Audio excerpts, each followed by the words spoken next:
Hello नमस्कार दर्शकों, जनक serial में आप सभी का स्वागत है। इंटरेस्टिंग एपिसोड को देखने के लिए ऐसे ही बने रहिए। लाइक सब्सक्राइब शेयर करना ना भूलें। आज के एपिसोड में जहाँ पे हम देख रहे हैं, साजमती ऋषि से सवाल करती है और बोलती है कि ऋषि तुम गलत कर रहे हो, तुम झनक को उसकी लाइफ में आगे बढ़ने दो। अगर तुम्हें ये लग रहा है कि तुम ऐसे करोगे तो नहीं चलेगा।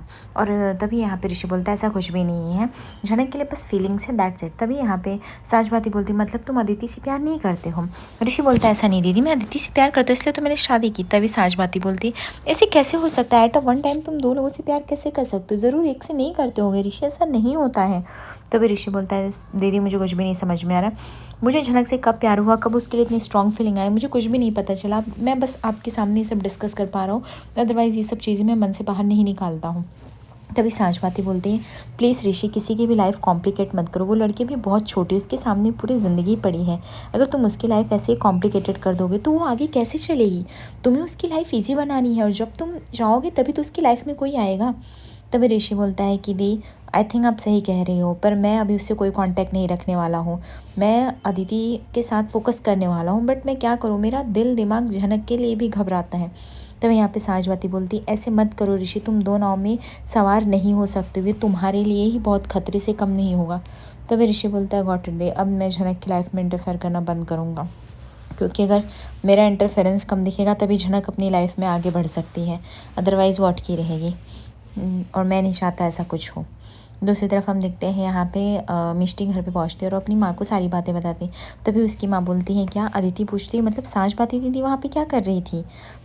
तभी अदिति बोलती है कि वही तो मुझे भी नहीं समझ में आ रहा है, ऋषि मतलब झनक की गवाही देने के लिए वो साजमती दीदी को भी लेके बुलाया होगा। तभी यहाँ पे मिष्टी बोलती है उससे बुलाया ही नहीं, दादा भाई ने मेरी डांट और फटकार भी लगाई और वो लोग मिलने आए, वो पता है जब भी मिल के साजमती दीदी तो चले गए पर दादा भाई उसके साथ बैठे रहे। तभी यहाँ पे पुतुल आती है और बोलती है कि प्लीज़ आप लोग बात को इशू बनाना बंद कीजिए। अगर ऋषि गया और वह साइड ले लिया तो वैसे भी एज ए लोकल गार्डियन उसे बुलाया गया था, उसे जाना पड़ा होगा।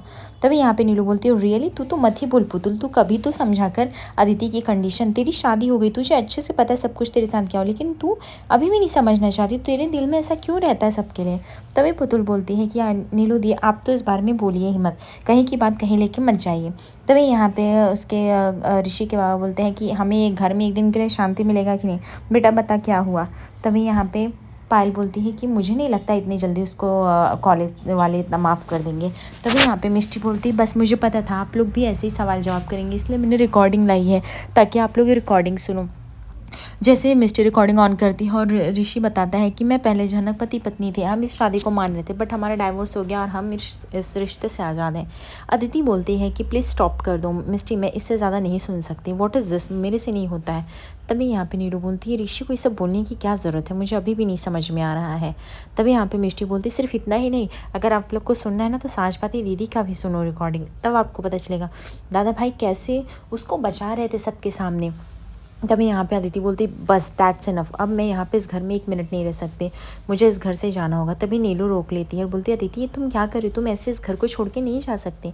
तभी यहाँ पे अदिति बोलती बस करिए नीलू दी, अब मेरे से नहीं होता है, अब मैं और ऋषि की गलतियों को माफ़ नहीं कर सकती। अगर उस लड़की से उसको मिलना है, उसके साथ रहना है तो वो रहे, पर एटलीस्ट मुझसे झूठ तो मत बोले, मेरे साथ चीट तो मत करे, मैं अब ये सब और नहीं बर्दाश्त कर सकती हूँ। तभी यहाँ पे ऋषि के बाबा बोलते हैं कि बेटा तू ठंड दिमाग से काम ले, आने दे ऋषि को, मैं बात करूँगा।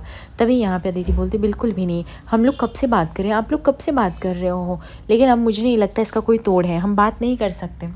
तभी अदिति बोलती है ऐसा लगता है जैसे कि मैं श्रोतन हूँ और वो झनक पत्नी है। ये सुनकर बड़ों माँ जो होती है और अदिति को डांट देती है और बोलती है अदिति अपनी ज़ुबान से भी ये शब्द मत लाओ, तुम इस घर की बहू हो, तुम्हें ये सब शोभा नहीं देता। तभी यहाँ पे मिष्टी बोलती है बोधी सिर्फ इतना ही नहीं, वो लड़की पता नहीं अपने आप को क्या समझती है, जब भी हम उसको अकेले में लेके जाने के समझाने की कोशिश करते ना वो अपने आप को इतनी शानी समझती पूछो नहीं। और तो और अभी वो लड़का जो आयुष है वो भी उसके पीछे मंडराने लगता है।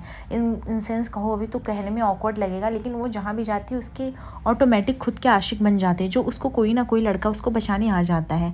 और सिर्फ इतना ही नहीं बोधी, उसने ह्यूमिलिएट भी किया, दादा भाई ने हमारे सारे फ्रेंड्स लोग को भी डांटा सिर्फ झनक के लिए। और झनक वो तो सिंपैथी गेनर तो है ही। तभी यहाँ पे नीलू बोलती है कि तू तू जब मिले ना नेक्स्ट टाइम तो उसको उसकी औकात बता देना, ठीक है। तभी यहाँ पे अदिति बोलती, नीलू दी अब कोई किसी की औकात नहीं बताएगा, वो लड़की कितनी चालाक है कितनी नहीं हम सबको पता है। मेरा सिर्फ पॉइंट ये है कि ऋषि को जहाँ रहना रहे, अब मैं इस सब में नहीं रह सकती, मैं इतना ट्रॉमा नहीं सह सकती हूँ। तभी यहाँ पे पुतुल बोलती है कि ये कैसी बातें कर रहे हो मेजो काका, एटलीस्ट आप तो समझो, ऋषि को वहाँ बुलाया गया एज ए लोकल गार्डियन। ऋषि को जो पता था, जो इन्फॉर्मेशन था, ऋषि ने सिर्फ वही दिया और सच का साथ दिया। बस एक लड़की की ज़िंदगी ख़राब हो सकती थी, उसे कॉलेज से निकाला जा सकता था, बस ऋषि ने ऐसा कुछ भी नहीं होने दिया। और साँझबाती दीदी को इसलिए लाया गया क्योंकि वो सबूत थी। तभी यहाँ पे अदिति बोलती है, अच्छा रियली, क्या ये सब ऋषि को करना इतना ज़्यादा इंपॉर्टेंट है कि वो नहीं रहेगा तो झनक की पढ़ाई ही नहीं होगी? ऐसा तो कुछ भी नहीं है ना। तभी यहाँ पे पुतुल बोलती, यू नो अदिति, मैं तुम्हें कुछ समझा ही नहीं सकती, तुम ऑलरेडी इंडिपेंडेंट हो, पढ़ी लिखी लड़की, सब कुछ है, फिर भी तुम इतना इनसिक्योर क्यों फील करते हो? तभी यहाँ पे अदिति जो होती है पुतुल को बोलती, पुतुल दी यू नो वॉट, आपकी शादी टूट गई ना, इसलिए आप चाहती है कि मेरी भी शादी टूट जाए, इसी ट्राई में रहती है। तभी पुतुल बोलती है कि are you out of your mind Aditi, तुम ये सब क्या बकवास कर रही हो? तुम मेरे भाई की बीवी हो, मेरी भाभी हो, मैं तुम्हारे लिए इतना गलत क्यों सोचूंगी? मैं चाहूँगी मेरा भाई हो तुम खुश रहे, मेरा झनक के लिए अलग कंसर्न है और तुम्हारे लिए बहुत ही अलग है। तभी यहाँ पे अदिति बोलते, बिल्कुल भी नहीं। और मैं एक बात बता दूँ पुतुल दी, इसीलिए आपका घर नहीं चल पाया, क्योंकि आप ना दूसरों की लाइफ में बहुत ही ज़्यादा इंटरफेयर करते हो। तभी यहाँ पे पुतुल बोलती है, अदिति मैं तुम्हें बहुत कुछ बोल सकती हूँ लेकिन अभी मुझे नहीं बोलना है। तभी वहाँ पे अदिति की माँ ऋषि की माँ चुप करा देती है। अचानक से ऋषि वहाँ पे आता है और वह मिष्टी का नाम लेके चिल्लाता है और बोलता है, मिष्टी आज तूने क्या की, मेरी नाक कटा दी, शर्म के मारे मेरा सर झुका दिया, मतलब तू मेरे ही घर में इतना कोई क्रिमिनल कैसे हो सकता है? उसके बाद मिष्टी को इतना चिल्ला देता है ऋषि कि मिष्टी भाग जाती है रोके। तभी यहाँ पे ऋषि की माँ ने तनुश्री बोलती है, क्या हुआ ऋषि, तू मिष्टी को क्यों चिल्ला रहा है, क्या मैं जान सकती हूँ? तभी यहाँ पे अदिति आती है और बोलती है, ऋषि तुम कहाँ पे थे इतने टाइम तक, और तुम्हें साँझबाती दीदी को लेके जाने की क्या ज़रूरत थी? क्या झनक का सारा रिस्पॉन्सिबिलिटी तुम ही उठाना है? क्या तुमने अपने आप को उसका क्या समझ लिया? एज ए लोकल गार्डियन से भी तुम बढ़कर कर रहे हो, मुझे तो यही नहीं समझ में आ रहा है। तभी पायल बोलती, हाँ ऋषि तुम्हें तो आज जवाब देना पड़ेगा, तुम उस लड़की के लिए इतना फिक्र क्यों करने लगते हो, जैसे कि उसके लिए तुम कुछ भी कर जाओगे, ये तो गलत है तुम्हारा। तभी उसके बाबा बोलते, आज तुझे जवाब देना पड़ेगा ऋषि, हम तेरे हरकतों से तंग आ चुके, तू अपनी बीवी को धोखा दे रहा है, उसको झूठ बोल रहा है और ये सब एक्सेप्ट कर रहा है। तभी ऋषि बोलता है, इनफ इज़ इनफ, और माँ मैं पहले भी बता दे रहा हूँ और आप सबको कि अगर झनक को ज़रूरत पड़ेगी, आज नहीं तो कल उसको मदद की ज़रूरत पड़ेगी तो मैं करूँगा, उसके मेरे ऊपर बहुत एहसान है अदिति, वो चाहती तो इस शादी में रह सकती थी लेकिन नहीं रही, बिना कुछ डिमांड किए। तुम्हारे माँ बाबा ने क्या कुछ नहीं करके उसको परेशान किया ना, अब तुम क्या चाहती हो कि मैं उसका साथ भी ना दूँ? मुझे कल गुस्सा आया, मैंने धक्का दिया उसको, लेकिन जब मुझे समझा कि नहीं उसकी कोई गलती नहीं है तो फिर मैंने उसे साँझबाती दी से हेल्प ली। इसमें क्या गलत कर दिया आदित्य, मुझे यही नहीं समझ में आ रहा है। तुम इतना इशू बनाना बंद करो।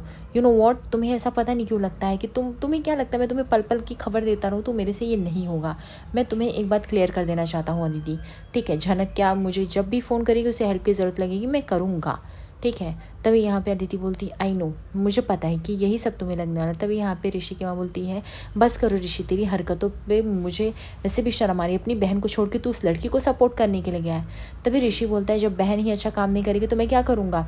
अदिति तुम्हें पता भी है मिस्टी ने क्या किया है? मिस्टी और मिस्टी के दोस्तों ने बाहर से दरवाज़ा बंद किया, वो आयुष और झनक के लिए, उन लोग का लाइफ का सवाल था, ऐसे तुम किसी के कैरेक्टर पे नहीं जा सकते हो। मिस्टी ने जो हरकत की, कल को मिस्टी के साथ होगी वो हरकत, तो कैसा लगेगा? Can you imagine? नहीं ना। आप लोग सिर्फ उन बातों को देखना सुनना चाहते हो जो कोई सुनाना चाहता है, रियलिटी आप लोग को देखनी ही नहीं है। क्या झनक की कभी मारने की कोशिश की या क्या करने की कोशिश की? गलती यही हुई थी ना, हमारी ज़बरदस्ती शादी हुई थी। तभी यहाँ पे अदिति बोलती, तुम्हें वो शादी मानने का बहुत शौक है। ऋषि बोलता, बिल्कुल भी नहीं, तुम्हारे पापा ने जब डाइवोर्स करा दिया तो मुझे से इंट्रोड्यूस करना ही पड़ेगा ना, मैं क्या कर सकता हूँ? मेरे पास तो कोई ऑप्शन नहीं, तो मुझे मानना ही पड़ेगा कि झनक कभी तो मेरी पहली बीवी थी, कभी तो मेरी शादी हुई थी। तभी अदिति बोलती है, तो मतलब इसमें भी मेरी गलती, अगर बाबा मेरी शादी नहीं तलाक नहीं कराते ना तो लड़की पता नहीं किस हक से यहाँ तक इस घर में आ गई होती। ऋषि बोलता है, आप लोग को जो सोचना है सोचो, अदिति मैं तुम्हें सफाई नहीं देने वाला हूँ। दूसरी तरफ हम देखते हैं कि झनक जो थे टिफ़िन खा के रख रहे थे, तभी उसकी फ्रेंड यानी रूममेट्स आती है और बोलती, वाह तुझे ये खाना किसने दिया? तभी यहाँ पे झनक बोलती कि वो आपसे क्या मतलब? तभी वो लड़की बोलती, अच्छा तेरे शहरी बाबू ने। वैसे एक बात बता, जब वो तुझे खाना दे रहे हैं तो फिर तुझे शादी के बाद अपनाए क्यों नहीं, तुझे छोड़ क्यों दिए? तभी झनक बोलती, माफ़ कीजिए मेरा पर्सनल मैटर, मैं ये बोलना नहीं चाहती। तभी यहाँ पे वो रूममेट समझ जाती कि झनक ऑकवर्ड फील कर रही है। तभी बोलती, ठीक है कोई बात नहीं, अच्छा ये बता तेरे घर में कौन कौन है? झनक बोलती है, मेरी अम्मा थी जो कि गुजर गई, और बाबा का कुछ पता नहीं है, और एक है जिन्होंने मुझे पाल पोस कर बड़ा किया। जब भी मुझे पता चला मेरे बाबा का सच तो उन्होंने अपनाने से इनकार कर दिया, तो मैंने भी उनको नहीं अपनाया। गाँव में और आजू बाजू के पड़ोसी लोग हैं पर वो मेरे घर वाले के ही समान हैं। तभी यहाँ पे वो लड़की बोलती मतलब तेरे बाबा हैं तो तेरे बाबा तुझे अपनाए क्यों नहीं। जनक बोलती मुझे नहीं पता, मैं जा रही हूँ सोने, आप भी लाइट बंद करके सो जाइए।